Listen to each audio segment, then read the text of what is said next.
Hello everybody and welcome to the stream. My name is Technomagus, as you well know, and today we are starting day 3 of Xenogears.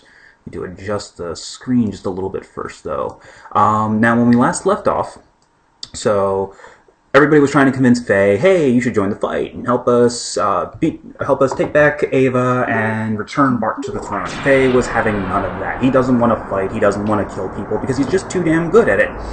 Before he could really tell anybody to piss off, though, the Gambler forces attacked Bart's hideout, so Faye had to get into Weltall and fight them off, and we killed a giant drill. I'm sure somewhere off in the distance, Simon is weeping silently. So, we now have access to the Yggdrasil, which is basically the sand ship of Bart's pirates, and we can now further explore the continent of Ignis. We are still restricted to just the sand-covered areas. To continue on with the storyline, we can go straight to Bloodavik, which is this giant place here. But we actually don't want to go there yet, because we want to actually... there are 3 places we can go right now. We can go to the Sand Fort, or Bart's hideout, over at where we just left. We can go to Bloodavik, which we just passed, or we can go over here. Should be over here, I think. Which I think I'm going the wrong way. I'm maybe going the wrong. I'm going the wrong way. Okay, not this way.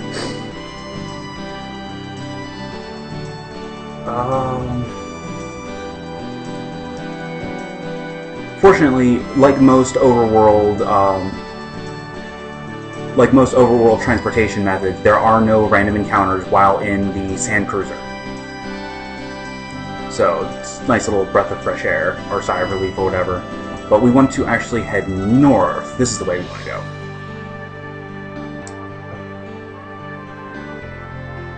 And the reason for this is because there's some nice equipment that we can pick up here that is only available at this point in the game. Specifically, you see this little tree here. We want to go to the road to Nissan.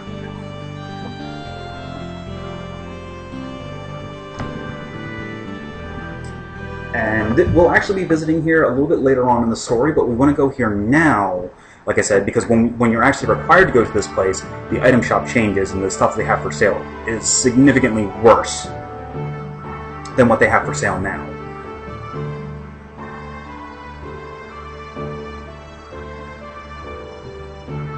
And lag, as always.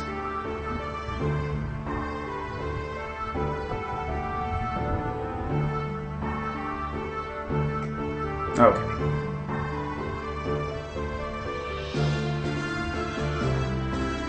And when we actually are required to come here for real, there will be a cutscene of the Yggdrasil docking and dialogue and stuff, but for now, they're not.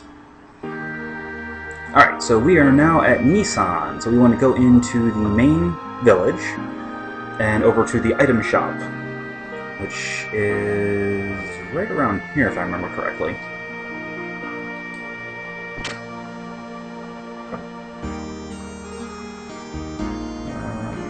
Yep, this is it.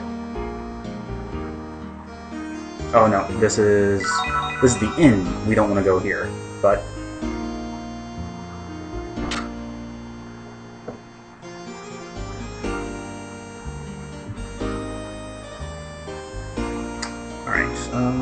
which means the item shop should be here.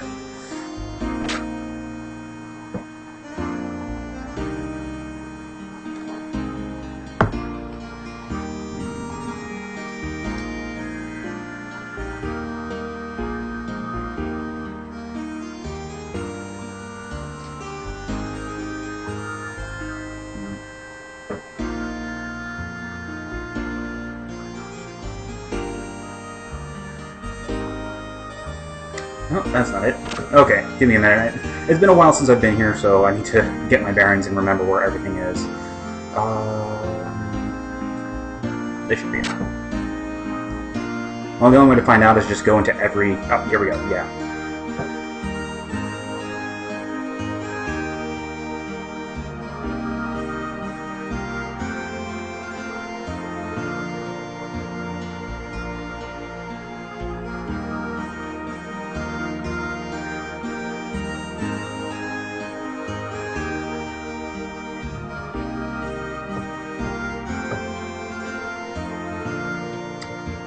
So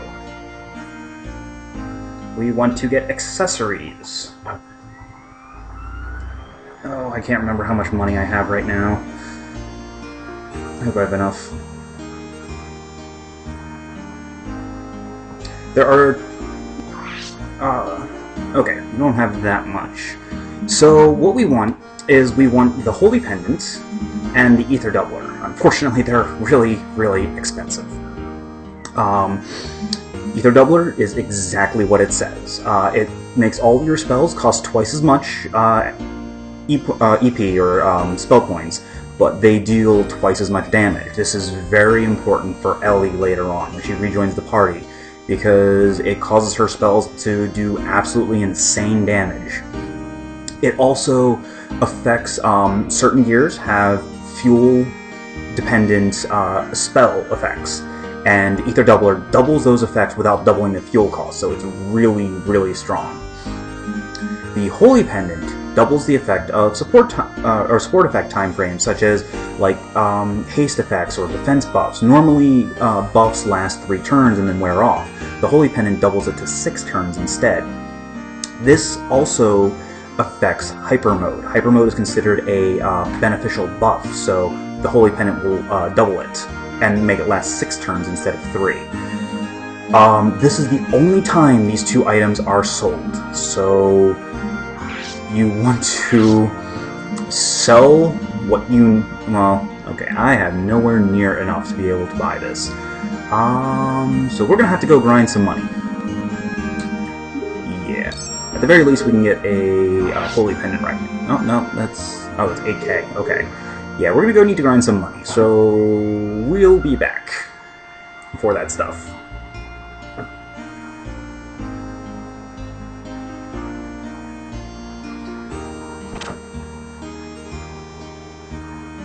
But do not go into Bloodavik until you are ready to, because once you go in there, you can't get out until you're required to leave and go to Nissan. And at that point, they'll stop selling the Ether Doubler and the Holy Pendant.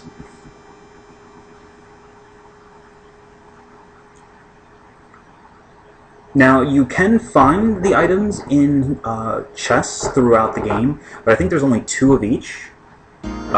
So you want to make sure to at least buy 1 of each for your characters.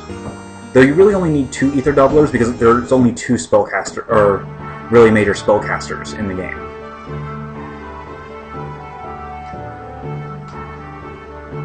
And of course, Ellie is one of them.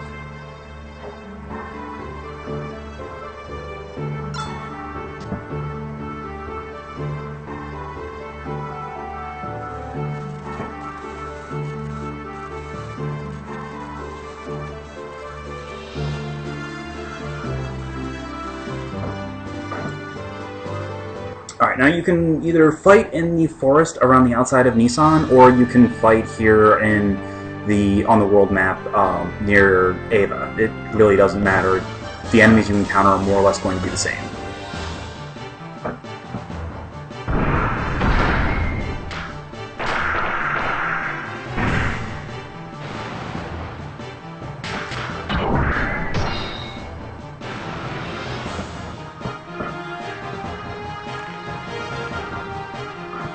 Oh, well, except these guys get nothing for money. Okay, let's go to the forest outside Nissan.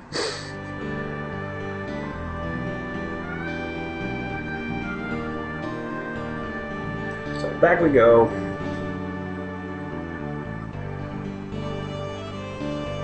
Because the enemies here do actually give money. Pretty decent money.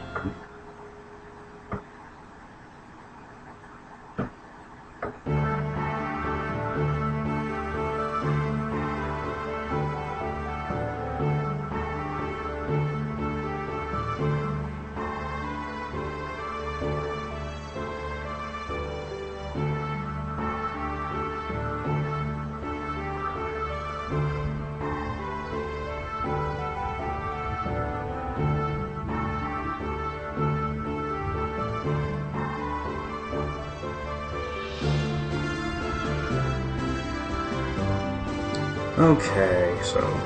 and actually this will also be a good time to start training up some death blows, so it's not a total loss.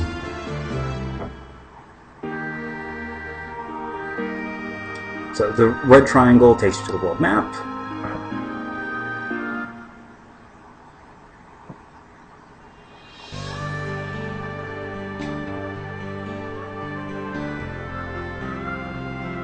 Okay.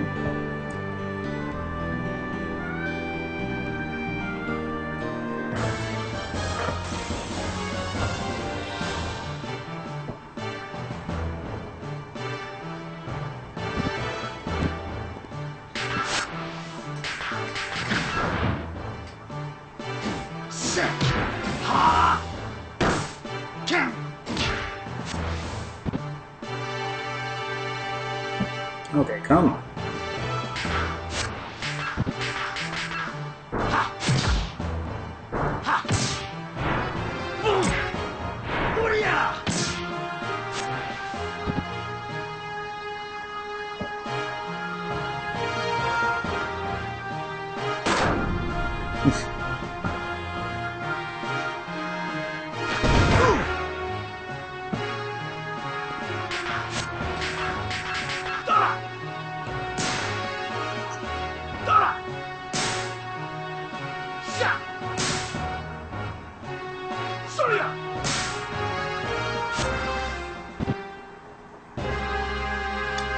Wow, so much lag.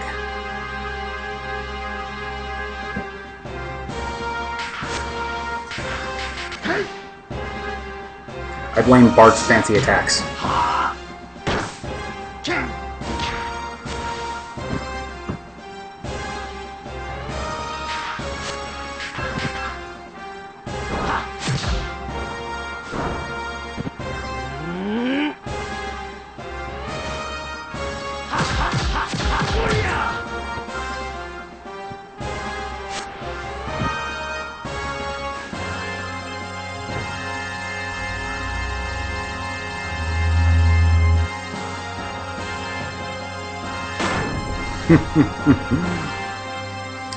Unfortunately, the enemy didn't kill himself with it.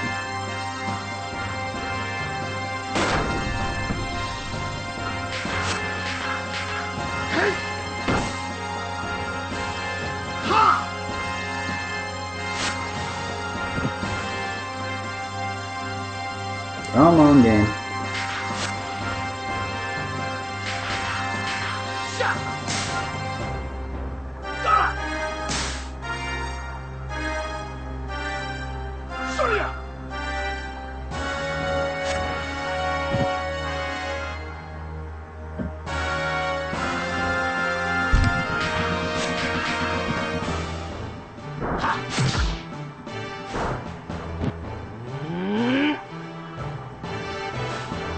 Okay, now you may notice the little AP bars underneath each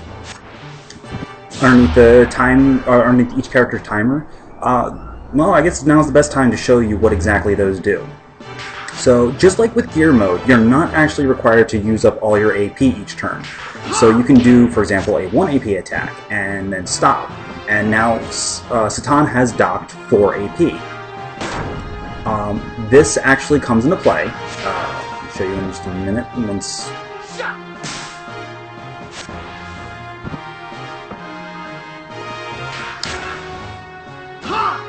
we'll go ahead and store up 8 AP. So on Satan's turn, I'll show you why or what storing up AP can do for you. So now by hitting right one on attack, you get combo. Activating combo, you get to select any learned death blow up to the total AP cost of what you've stored. So we'll go ahead and do Ukigumo, which is the only combo we have for Satan right now, and do that twice. And then you pick an enemy to unleash it on.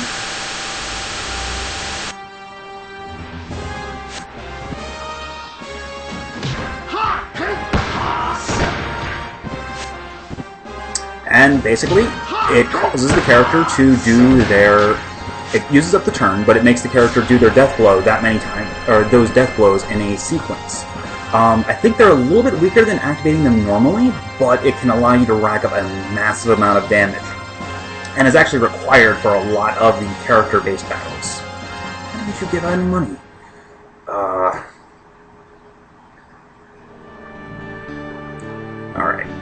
see if the plains areas have enemies that actually give, you know, funds so that we can buy the broken equipment before we lose our chance to.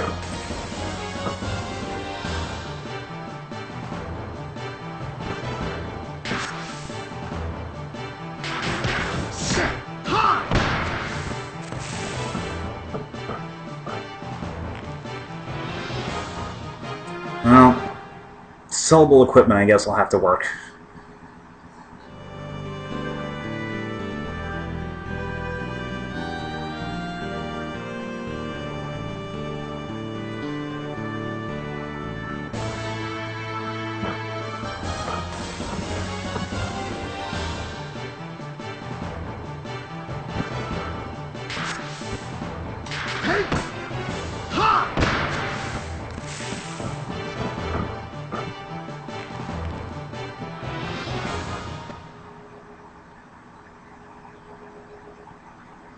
Unfortunately, it looks like this video is going to be fairly boring as I try and grind money.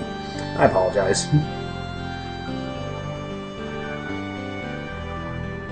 Next time I'll make sure to do my money grinding off camera like I did with Final Fantasy VI.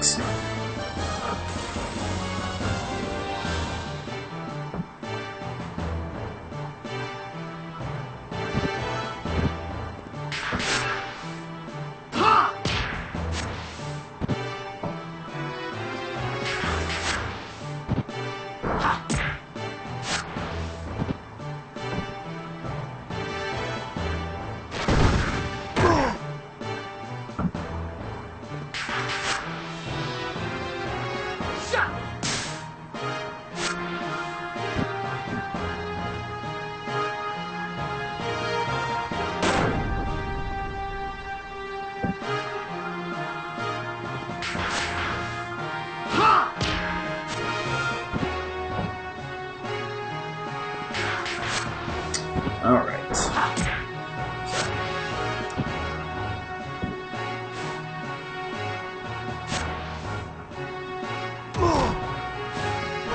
That was a lot of damage.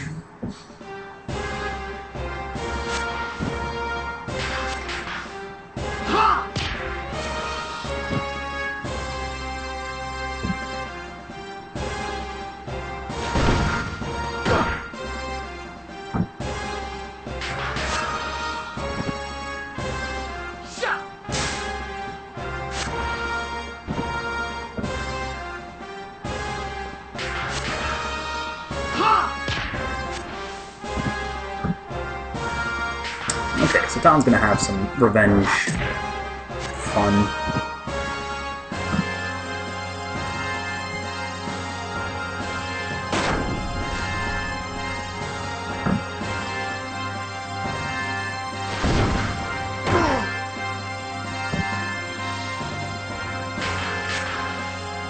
And you're not required to use all of the AP in a single combo. You can save some for later, or if in case you don't have, in case you can't quite get enough actions out to do all of the attacks.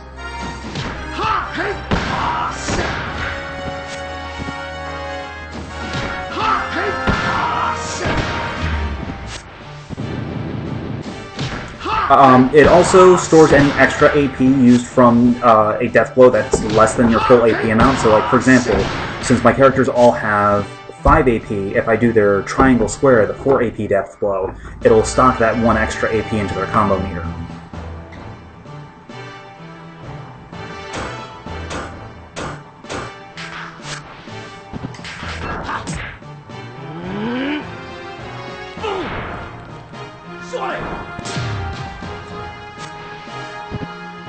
Like that.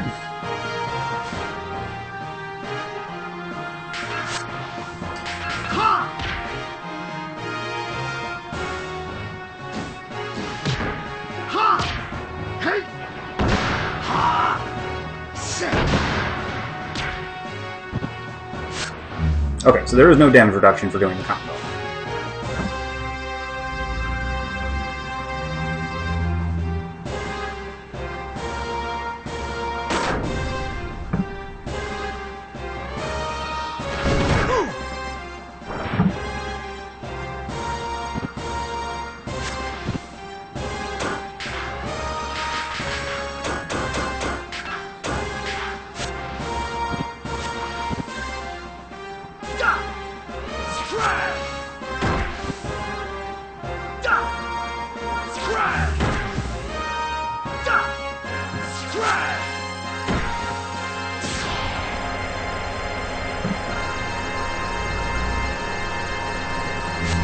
And a year now.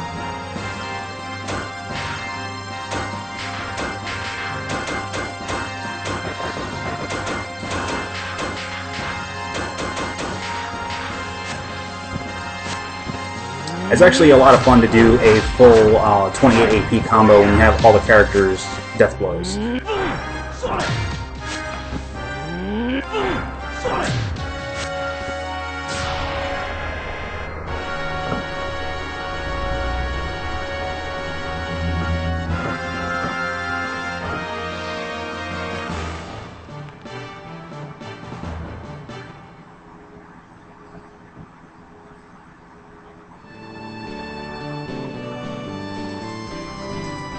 Let's see here.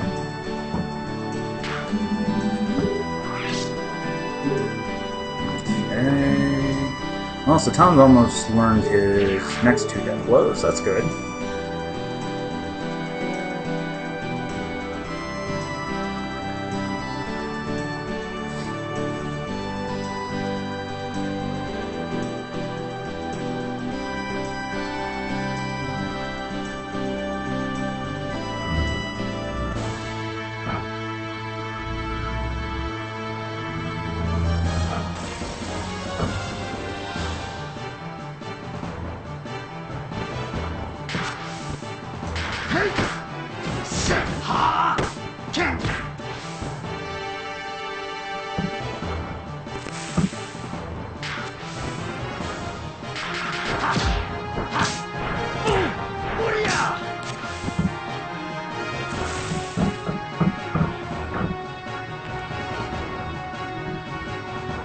These guys give no money at all.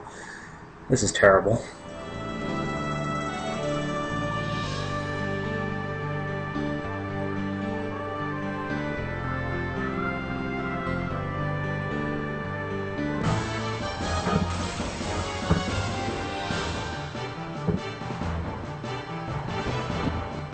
Okay, so now we are facing gear-size enemies. This is bad. So what you can do is, by hitting up twice, you can now call your gear. And this will take the character's turn, but will replace them with their gear units.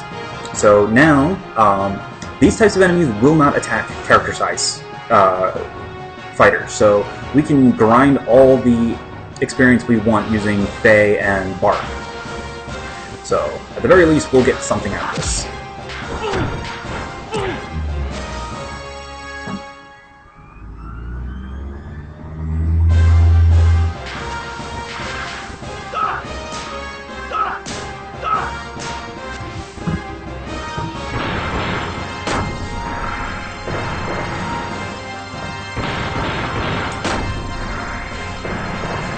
And of course, these enemies cannot do crap to you, so...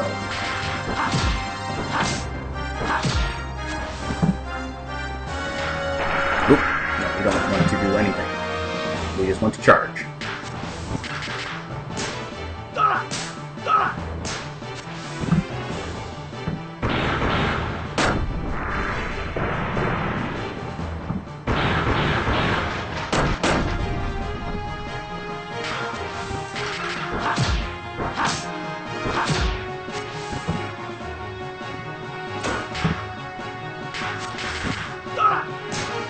Well, something's going to come out of this at the very least.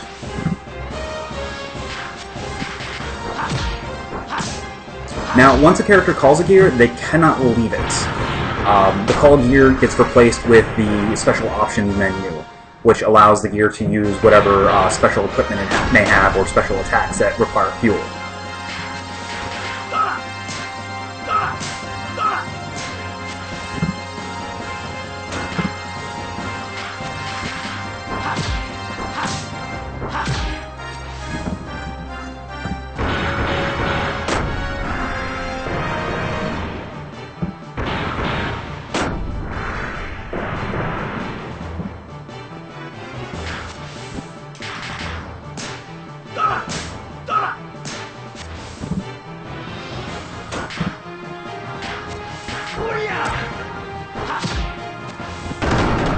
And the really sad thing is, character size is still doing decent damage to these guys.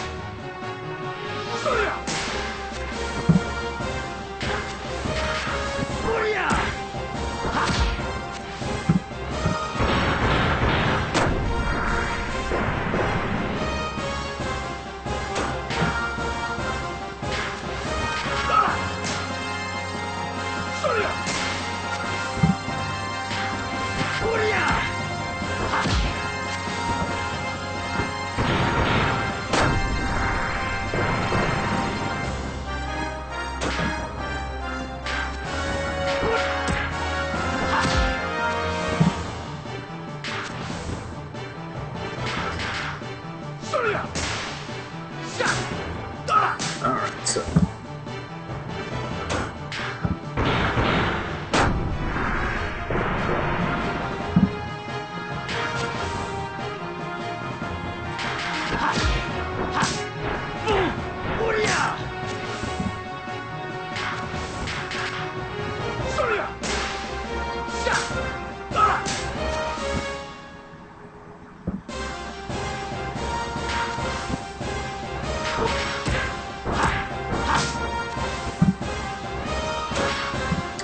should almost be dead, and hopefully Bart will learn a death blow by the end of this.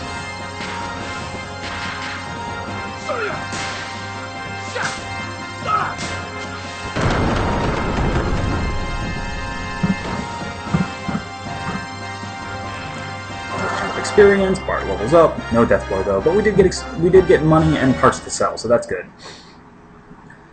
So let's take a look and see how they're coming along. Well, Faye is more than halfway to his first level 6 death blow, even though he doesn't have 6 AP yet, that's fine.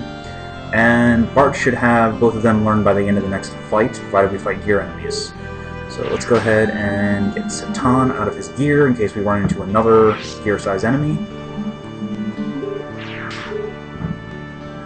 And they just leave it there.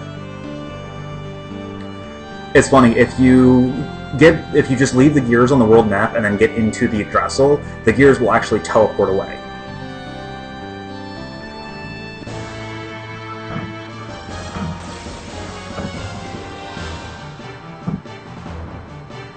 Okay, character-sized enemies, so...